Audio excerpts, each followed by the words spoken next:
হাত কি করি নাই? আমার নামাজ ভুল প্রমাণ করে দেখান। বসেন নামাজটা দেখি, হাত বাঁধি নাই, আমার নামাজ হয় নাই, প্রমাণ করে দেখান। তাহলে আপনাদেরকে বুঝাইতে চাচ্ছি যে মূল যে বড় বড় ইস্যুসগুলো আছে, আমাদের শেকড়ের সমস্যা, এইগুলো থেকে দৃষ্টিভঙ্গি সরাই দিয়ে সারাদিন এমন কিছু বিষয় নিয়ে আমাদেরকে ব্যস্ত করে রাখা হয়েছে, যার ফলে আমরা আমাদের মূল গন্তব্য থেকে সরে গেছি। আরও 100 বছর এভাবে চলতে থাকেন তাহলে নাকি ভাই? আরও 10-20 বছর এভাবেই যাক নাকি?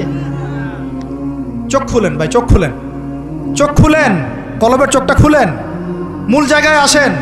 মূল জায়গা হচ্ছে আমাদের তাওহীদ, মূল জায়গা আমাদের সুন্নাহ, মূল জায়গা আমাদের নবীর দ্বীনের ইকামত, মূল জায়গা আমাদের নবীর দ্বীনের দাওয়াত এবং এটা প্রতিষ্ঠার জিহাদ।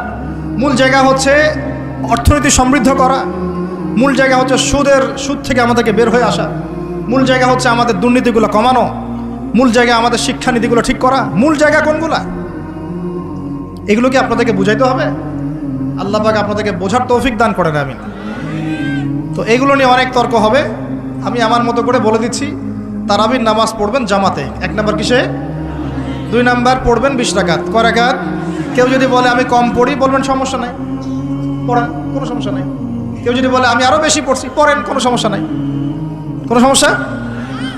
কোনো সমস্যা নাই, পড়ুক। আপনি 20 রাকাত পড়েছেন, কিন্তু কেউ যদি বলে 20 রাকাত বেদাত, তখন সমস্যা আছে। কারণ উসমান রাদিয়াল্লাহু আনহু যদি 2 আজান দিতে পারেন, আমার দিতে কোনো আপত্তি নাই, আমার দিলে কোনো গুনাহ, আমি বেদাতি হব। যদি আমি বেদাতি হয়ে যাই, তাহলে উসমান রাদিয়াল্লাহু আনহুকেও বেদাতি বলতে হবে, নাউজুবিল্লাহ। এটাও বাংলাদেশের মানুষ বলেছে, নাউজুবিল্লাহ, আস্তাগফিরুল্লাহ। সাহাবীও বেদাত করছে, নাউজুবিল্লাহ। এগুলো থেকে দূরে থাকবেন, বুঝবেন, মুহাক্কিক আলেম চিনতে হবে আপনাদেরকে। আর উমর ইবনুল খাত্তাব যদি নিজে 20 রাকাত পড়ে থাকেন জামাতে, আমার পড়তে কোনো আপত্তি ব্যাস। আপনি যদি কম পড়েন, কোনো সমস্যা নাই, পড়তে পারেন। আপনি যদি বলেন আমি আরও বেশি পড়ি, কোনো সমস্যা নাই, পড়তে পারেন। আরেকটা বিষয় করবেন, খতমে তারাবি, খতমে কোরআন পড়বেন। কি পড়বেন? কোরআনটা খতম করবেন।